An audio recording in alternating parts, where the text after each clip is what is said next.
Sir, ಈಗ ನಾನು ಕೇಳ್ಪಟ್ಟೆ ನೀವು ದೂರು ಕೊಟ್ಟಿದ್ದೀರಿ ಟಾಕ್ಸಿಕ್ ಸಿನಿಮಾದ ವಿಚಾರವಾಗಿ. ಅದರಲ್ಲಿ ಒಂದಷ್ಟು ದೃಶ್ಯಗಳು ಸಮಂಜಸ ಅಲ್ಲ ಅಂತ ಹೇಳಿ. ಇದ್ರ ಬಗ್ಗೆ ಏನು ಹೇಳ್ತೀರಿ ಸರ್? ಯಾಕೆ ನೀವು ದೂರನ್ನು ಕೊಡೋದಕ್ಕೆ ಮುಂದಾದ್ವಿ ಅಂತ? ಮೇಡಮ್, ನಾನು ದೂರು ಕೊಟ್ಟಿರುವಂತದ್ದು ಟಾಕ್ಸಿಕ್ ಸಿನಿಮಾದ ವಿರುದ್ಧ ಅಲ್ಲ, ಟಾಕ್ಸಿಕ್ ಸಿನಿಮಾದ ಉದಾಹರಣೆಯ ಮೇಲೆ. Central board of film certification ಅವರು ಸೆನ್ಸಾರ್ ಮಂಡಳಿ ಅಂತ ನೀವು ಇಟ್ಕೊಂಡಾಗ, ಅದಕ್ಕೊಬ್ರು IAS ಆಫೀಸರ್ ಇದ್ದಾಗ, ಅದಕ್ಕೊಬ್ಬ CEO ಇದ್ದಾಗ, ಕೆಲವು ಟ್ರೀಸರ್ಸ್ ಗಳಿಗೂ ಕೂಡ ನೀವು ಸರ್ಟಿಫಿಕೇಶನ್ಸ್ ಗಳನ್ನ ಇಶ್ಯೂ ಮಾಡಿ. ಸೊ ನೀವು ಅದನ್ನ ಇಶ್ಯೂ ಮಾಡಿದಾಗ ಅಡಲ್ಟ್ ಕಂಟೆಂಟ್ಸ್ ಇದೆ ಅಂತ ನಮಗ್ ಗೊತ್ತಾದ್ರೆ, ನಾವು ಮೈನಾರಿಟಿ ಮೈನರ್ ಗಳಿಗಿರುವಂತ ಏನು ಆಕ್ಟ್ಸ್ ಇದಾವೋ ಮಕ್ಳುಗಳಿಗೆ, ಆ ಆಕ್ಟ್ಸ್ ಗಳನ್ನೆಲ್ಲಾನು ಕೂಡ ವ್ಯಾನಿಶ್ ಮಾಡಿ ಅದನ್ನ ತುಳಿದು ನೀವು ಮಾಡ್ತಾ ಇದೀರಿ. ಸೊ ಮಕ್ಕಳುಗಳಿಗೆ ಈಸಿಯಾಗಿ ಆಕ್ಸೆಸ್ ಬಂದ್ಬಿಡ್ತವೆ. ಎಲ್ಲೋ ಒಂದ್ ಕಡೆ ಮಕ್ಕಳು ನೋಡ್ಬಾರ್ದಿರುವಂತ ಸಿನಿಮಾಗಳು, ಟ್ರೀಸರ್ಸ್ ಗಳು ಎಲ್ಲವನ್ನೂ ಕೂಡ ನೀವು ಉಚಿತವಾಗಿ ಈಸಿಯಾಗಿ ತಲುಪಿಸ್ತಾ ಇದೀರಿ. ಹಾಗಾಗಿ ನೀವು ಸರಿಯಾದ ರೀತಿ ಕೆಲಸ ಮಾಡ್ತಿಲ್ಲ. ನೀವು ಕಾನೂನ್ನ ಅಮೆಂಡ್ ಮಾಡ್ಬೇಕು, ತಿದ್ದುಪಡಿ ಮಾಡಿ. ಸೋಷಿಯಲ್ ಮೀಡಿಯಾದಲ್ಲಿ ನಿಮ್ಗೆ ಅಪ್ಲಿಕಬಲ್ ಆಗಲ್ಲ ಅಂದ್ರೆ ಸೋಷಿಯಲ್ ಮೀಡಿಯಾದಲ್ಲೇನೆ ತಾವು ಟ್ರೀಸರ್ಸ್ ಗಳನ್ನ ರಿಲೀಸ್ ಮಾಡಿ ರೆಕಾರ್ಡ್ಸ್ ಗಳನ್ನ ಮಾಡ್ತಾ ಇರೋವಂಥದ್ದು. ಸೊ ಹಾಗಾಗಿ ನೀವು ಅದನ್ನ ಗಮನಿಸಲೇಬೇಕು ಅಂತ ಹೇಳಿ, ಇತ್ತೀಚೆಗೆ ಬಂದಿರುವಂತ ಟಾಕ್ಸಿಕ್ ಸಿನಿಮಾದಲ್ಲಿ ಅಶ್ಲೀಲತೆ ಎದ್ದು ಕಾಣ್ತಾ ಇದ್ರು ಕೂಡ ನೀವು ಯಾವುದೇ ರೀತಿ ಗಮನವನ್ನ ಹರಿಸಿಲ್ಲ. ಮತ್ತೆ A ಸರ್ಟಿಫಿಕೇಟ್ಸ್ ಅಂತ ಹೇಳಿ ಟ್ರೀಸರ್ಸ್ ಅಲ್ಲಿ ನೀವೇನ್ ಕೊಟ್ಟಿರ್ತೀರಿ ಅದನ್ನ ಅದಕ್ಕೆ ಮುಂಚೆ ನೀವು ತೋರಿಸಿ ಮಾಡಿದ್ರೆ ಎಲ್ಲೋ ಒಂದು ಕಡೆ ಈ ದೇಶದ ಕಾನೂನು ಉಳಿಯುತ್ತೆ. ನಮ್ಮ ನಿಲುವೆ ಕಾನೂನಿನ ಒಂದು 20-25% ಮುಂದಿನ ಮಕ್ಕಳ ಭವಿಷ್ಯ ಅಂತ ಹೇಳಿ ನಾವು ಎಷ್ಟೋ ಕಾನೂನುಗಳಿರ್ತೀವಿ. ತಂಬಾಕುವನ್ನ 18 ವರ್ಷ ಕಡೆ ಕೊಡಲ್ಲ, ಸಿನಿಮಾಗಳಿಗೆ ಬಿಡಲ್ಲ ಅಂತೆಲ್ಲ ಇರ್ತೀವಿ. ಅದನ್ನ ಈಸಿಯಾಗಿ ನೀವು ವ್ಯಾನಿಶ್ ಮಾಡ್ಬಿಡಲ್ಲ, ತುಳಿದು ಮುಂದೆ ಹೋಗ್ತಿದಿರಲ್ಲ. ಸೊ ಹಾಗಾಗಿ ಇದಕ್ ಬಗ್ಗೆ ಗಮನ ಹರಿಸಿ, ಅಥವಾ ನೀವು ಗಮನ ಹರಿಸಿದ್ರೆ ಮುಂದೆ ನಾನು ಕಾನೂನು ಹೋರಾಟ ಮಾಡ್ತೀನಿ ಅಂತ ಹೇಳಿ ನಾನು ಲೆಟರ್ ಕೊಟ್ಟಿದ್ದೀನಿ. ಓಕೆ ಸರ್, ಈ ಬಗ್ಗೆ ನಿರ್ಮಾಪಕರಿಗೆ ನೀವೇನಾದ್ರೂ ಮಾತಾಡಿದ್ರಾ ಅಥವಾ ಕೇಳಿದ್ರಾ? ಏನಾದ್ರೂ ಆ ಪ್ರಯತ್ನ ಮಾಡಿದ್ರಾ ದೂರು ಕೊಡೋ ಮುಂಚೆ ಅಂತ? ಇಲ್ಲ ಮೇಡಮ್, ಯಾಕಂದ್ರೆ ನಮಗೆ ನಿರ್ಮಾಪಕರು, ನಿರ್ದೇಶಕರು ಯಾರೂ ಕೂಡ ನಮ್ಗೆ ಇದಕ್ಕೆ ಸಂಬಂಧಪಟ್ಟಿಲ್ಲ ಮೇಡಮ್. ಇದು ಟೀಸರ್ ಬಂದ ಮೇಲೆ ನಮಗ್ ಗಮನಕ್ಕೆ ಬಂದಿದ್ದು ಈ ರೀತಿನೂ ಕೂಡ ರಿಲೀಸ್ ಆಗಿದೆಯಲ್ಲ ಅಂತ ಹೇಳಿ. ಸೊ ಹಾಗಾಗಿ ಬಂದ ಮೇಲೆ ನಾವು ಅವರನ್ನ ಕಾಂಟ್ಯಾಕ್ಟ್ ಮಾಡುವಷ್ಟು ದೊಡ್ಡ ವ್ಯಕ್ತಿನೂ ಅಲ್ಲ, ಅಥವಾ ನಮ್ಮ ಮಾತನ್ನ ಕೇಳುವಂತ ತಾಳ್ಮೆನೂ ಅವ್ರಿಗೂ ಕೂಡ ಇಲ್ಲ. ಸಮಾಜದ ಕಾಳಜಿ ಇದ್ರೆ ಮೋಸ್ಟ್ಲಿ ಅವ್ರು ಬಹುಶಃ ಈ ತರ ಕೆಲಸವನ್ನ ಮಾಡ್ತಿರ್ಲಿಲ್ಲ. ಸೊ ಹಾಗಾಗಿ ನಾವು ಯಾವುದೇ ರೀತಿ ಅವರನ್ನ ಅಪ್ರೋಚ್ ಮಾಡಕ್ ಆಗಲ್ಲ ಮೇಡಮ್, ಮಾಡೋದು ಇಲ್ಲ ಮುಂದಕ್ಕೆ. ನಮ್ಮ ಹೋರಾಟ ಏನಿದ್ರು ಕಾನೂನು ತಿದ್ದುಪಡಿ ಮಾಡಿ ಅಂತ ಹೇಳಿ. ಮುಂದೆ ನಾಳೆ ಬರುವಂತ ಯಾವುದೇ ಸಿನಿಮಾ ಇದ್ರು ಕೂಡ ಈ ರೀತಿ ಆಗ್ಬಾರ್ದು ಅನ್ನೋದು ನನ್ನ ಹೋರಾಟ. ಎಲ್ಲೋ ಒಂದು ಕಡೆ ಈ ಚಿತ್ರದಲ್ಲಿ ಹಾಲಿವುಡ್ ರೇಂಜ್ಗೆ ಏನು ಮಾಡಿದ್ದಾರೆ, ಬೇರೆ ಭಾಷೆಯಲ್ಲೂ ಕೂಡ ಈ ರೀತಿ ಇದ್ದಂಥ ಸೀನ್ಗಳಿರುತ್ತೆ, ಅದನ್ನ ಮಕ್ಕಳು ನೋಡೋದಿಲ್ವಾ ಅನ್ನೋಂಥ ಪ್ರಶ್ನೆ ಕೂಡ ಬರುತ್ತೆ ಸರ್. ಇದಕ್ಕೆ ಏನು ಹೇಳ್ತೀರಿ ಅಂತ? Yes wonderful madam. Bollywood Hollywood stage ಅಲ್ಲಿ ಮಾಡಿದ್ರು ಕೂಡ ಇದು ಕನ್ನಡದ ತಳಿ ಮೇಡಮ್. ಸಿನಿಮಾ ತಳಿ ಕನ್ನಡದ ತಳಿ. ನಾವು ಹಾಲಿವುಡ್ ಬಾಲಿವುಡ್ ಟ್ರೀಸರ್ಸ್ ಗಳನ್ನ ಕಾದು ನೋಡಲ್ಲ. ನಾವು ಹಾಲಿವುಡ್ ಬಾಲಿವುಡ್ ಹೀರೋಗಳ ಮೆಟ್ರೋ ಸ್ಟೇಷನ್ ಗಳಲ್ಲಿ ಅವ್ರ ಫೋಟೋಗಳನ್ನ ಹಾಕಿ ಟ್ರೈನ್ ಪೂರ್ತಿ ಸ್ಟಿಕ್ಕರಿಂಗ್ ಮಾಡಲ್ಲ. ಇದು ನಮ್ಮ ಮನೆಯ ಸಿನಿಮಾ, ನಮ್ಮ ಮನೆಯ ಕರ್ನಾಟಕದ ಮಗ ಅಂತ ಹೇಳಿ ಪ್ರೀತಿಸಿ ಅಂತ ನೋಡುವಂತ ಸಿನಿಮಾ. ಎಲ್ಲೋ ಒಂದ್ ಕಡೆ ಹಾಲಿವುಡ್ ಬಾಲಿವುಡ್ ಅವರು ನಮ್ಮ ನಾಯಕನ ಹಾಳು ಮಾಡಿದಾರ ಅನ್ನೋದು ಕೂಡ ನಾವು ನೋಡ್ತೇವೆ. ಆ ರೀತಿನೂ ಕೂಡ ನೋಡ್ಬೋದು ನಾವು. ಹಾಲಿವುಡ್ ಬಾಲಿವುಡ್ ಯಾವ್ದು ಕೂಡ ನನ್ನ ಮೊಬೈಲ್ ಒಳಗಡೆ ಅಥವಾ ಕರ್ನಾಟಕ ಜನದ ಮೊಬೈಲ್ ಒಳಗಡೆ ನುಗ್ಗಿ ಬರಲ್ಲ.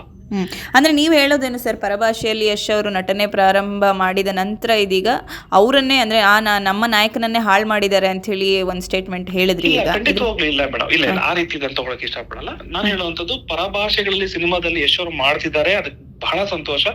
ಎಲ್ಲೋ ಒಂದು ಕಡೆ ನಮ್ಮ ದೇಶದ ಅಂದ್ರೆ ನಾನು ಸಂಸ್ಕೃತಿಯನ್ನ ತಲೆಯಲ್ಲಿ ಇಟ್ಕೊಂಡು ಅವರ ಪರಭಾಷೆಯನ್ನ ಚೇಂಜ್ ಮಾಡಿ ಇದು ಈ ರೀತಿ ಅನ್ನೋ ರೀತಿ ತೋರಿಸುವಂತದ್ದು.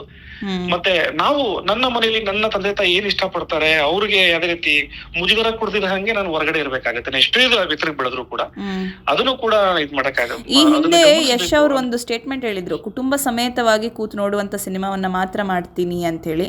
ಅದು ಕೂಡ ಈಗ ವೈರಲ್ ಆಗ್ತಾ ಇದೆ. ಇದಕ್ಕೆ ಏನ್ ಹೇಳ್ತೀರಿ ಸರ್? ಕುಟುಂಬ ಸಮೇತ ಖಂಡಿತವಾಗ್ಲೂ ಕುಂತ್ಕೊಂಡು ನೋಡುವಂತ ಸಿನಿಮಾ ಅಂದ್ರೆ ಆ ರೀತಿ ಸಿನಿಮಾಗಳನ್ನೇ ಮಾಡ್ತೀನಿ, ಬೇರೆದನ್ನ ಮಾಡೋದೇ ಇಲ್ಲ ಅನ್ನುವಂತ ಒಂದು ಹೇಳಿಕೆ ಕೊಟ್ಟಿದ್ರು. ಇದಕ್ಕೆ ಈಗ ಏನ್ ಅನ್ಸ್ತಾ ಇದೆ ಈ ಟೀಸರ್? ಅದೇ ಹೌದು ಮೇಡಮ್, ಅದು ನನಗೆ ಅವೇರ್ ಇದೆ.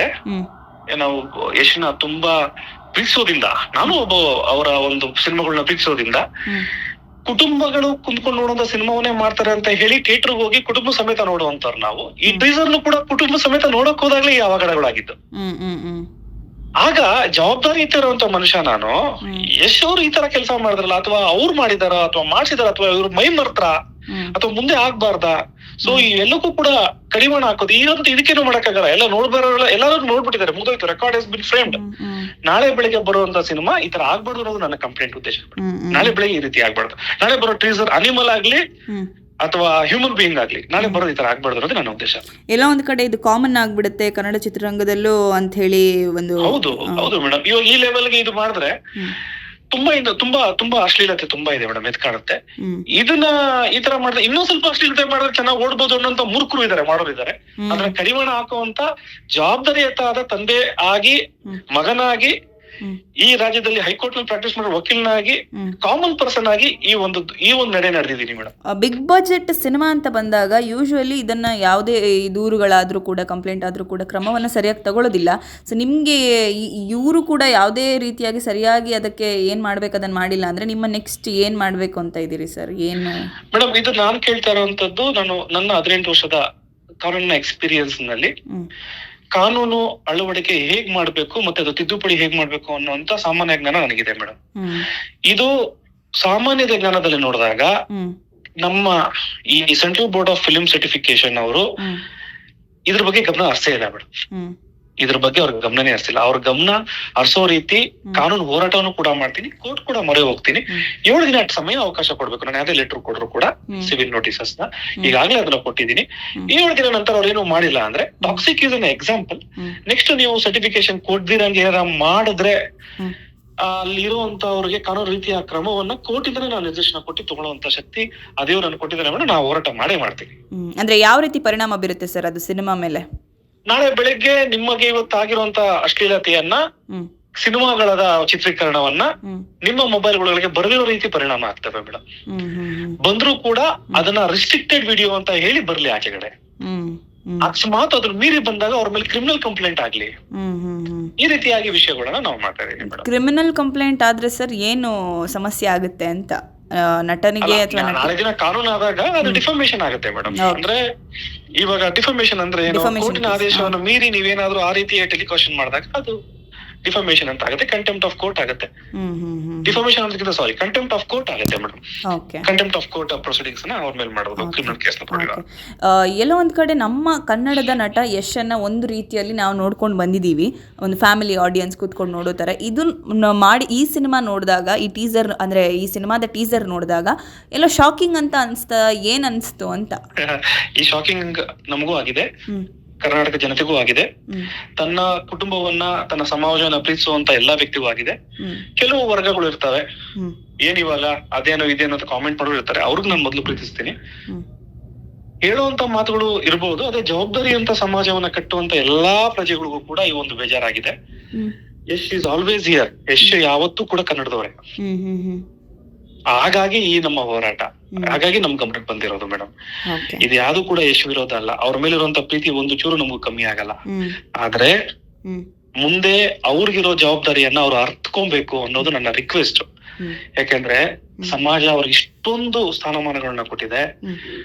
ಎಲ್ಲೋ ಒಂದ್ ಕಡೆ ನಾವು ಅವ್ರನ್ನ ನೋಡಿ ಪ್ರೀತಿಸಿದೀವಿ. ಅವ್ರನ್ನ ನೋಡಿ ಅವರ ಗುಣಗಳನ್ನು ಅಳವಡಿಸ್ಕೊಳ್ಳುವಂತ ಜನನೂ ಕೂಡ ಇವತ್ತು ಲಕ್ಷಾಂತರ ಜನ ಇದ್ದಾರೆ. ಎಲ್ಲ ಒಂದ್ ಕಡೆ ನಾನು ವ್ಯಾಪಾರಕ್ಕೋ ಸಿನಿಮಾಗೋ ಹಣಕ್ಕಾಗಿ ನಾನ್ ಮಾಡ್ಕೊಂಡು ಹೋಗ್ತಾ ಇರೋಣ ಬಿಡು ನಡೆದಿದೆ ದಾರಿ ಅಂತ ಹೋದ್ರೆ ಪರವಾಗಿಲ್ಲ, ಅವ್ರ ಇಷ್ಟ, ಅದು ಅವ್ರ ವೈಯಕ್ತಿಕ ಜೀವನ. ಎಲ್ಲ ಒಂದ್ ಕಡೆ ಪ್ರೀತಿ ವಿಶ್ವಾಸ ಕಮ್ಮಿ ಆಗ್ಬೋದು ಅಷ್ಟೇ. ಹೌದಾ, ಇವ್ರ ಸಿನಿಮಾನ ಬಿಡು. ಎಷ್ಟೋ ನಾಯಕರುಗಳು ಅದೇ ರೀತಿ ಆಗಿದ್ದಾರೆ ಇವತ್ತು. ಅವ್ರ ಸಿನಿಮಾಗಳಿಗೆ ಇಂಟೆನ್ಷನಲಿ ಹೋಗ್ದಿರಂಗ ಆಗಿದೆ. ಬಿಡಪ್ಪ ಅಂತ ಸಮಾಜದ ಗೌರವ ಕೊಟ್ಟಿಲ್ಲ ಅನ್ನೋವಂಥದ್ದು. ಎಲ್ಲ ಒಂದ್ ಕಡೆ ನಮ್ಮ ಡಾಕ್ಟರ್ ರಾಜ್ಕುಮಾರ್ ಅವ್ರನ್ನ ನಾವು ನೆನ್ಸ್ಕೊಂತೀವಿ ಇದರಲ್ಲಿ. ಜನ ಅವ್ರನ್ನ ನೋ ಉತ್ಪ್ರೇಕ್ಷೆ, ನೋ ಊಹಾಪೋಹ. ತಾಜಾ ಸುದ್ದಿ ನಿಖರ ಮಾಹಿತಿಗೆ ಬ್ರೌಸ್ ಮಾಡಿ ವಿಜಯವಾಣಿ.net. QR ಕೋಡ್ ಸ್ಕ್ಯಾನ್ ಮಾಡಿ ಆಪ್ ಡೌನ್ಲೋಡ್ ಮಾಡ್ಕೊಳ್ಳಿ.